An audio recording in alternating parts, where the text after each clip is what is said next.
इस्कुस या इस्सोरा हजुरहरुकोतिर के भन्नुहुन्छ। नमस्ते सबैजनालाई। ल हेरौँ है त आजको बिहानको खानामा मैले के बनाएँ। मैले बनाएँ मिक्स दाल अनि त्यसमा हाले नुन र बेसार हालेर त्यसलाई सिटी लाउन छोड्दिएँ। त्यसपछि मैले काटे इस्सोरा। हजुरकोतिर के भन्नुहुन्छ। हाम्रोतिर त इस्सोरै भन्छ, कतैतिर त इस्कुस पनि भन्दो रहेछ।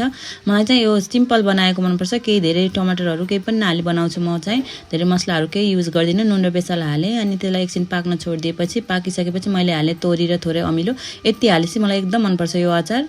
त्यसपछि मैले मेरो दाल यता पाकिसक्यो अनि मैले झान्न लाएँ। त्यसमा हालेँ थोरै ज्वानो, लसुन र रातो खुर्सानीले झाने। दाल पनि रेडी भयो अनि मैले त्यसलाई हर्केसमा खनाएर मैले खाना बसाउन लाएँ। खानामा चाहिँ हामीले लोकल चामलै युज गर्छौँ। नानीहरूलाई पनि यही खुवाउन राम्रो हुन्छ, त्यही भएर यही नै प्रिफर गर्छौँ हामी चाहिँ। अनि एक दुईचोटि चाहिँ पखालेर मैले खाना पनि बसाएँ। अनि मैले यता बनाउन लाएँ फर्सीको मुन्टा। फर्सीको मुन्टा चाहिँ यो सिजनमा हाम्रो घरमा एकदम म्यान्डेटरी नै हो, बिहान बेलुका नै पाक्छ। फर्सीको मुन्टा केलाएर बनाएर अनि मैले चाहिँ त्यो बसाएँ। त्यो पनि पाकिसक्यो, फर्सीको मुन्टा पनि पाकिसक्यो।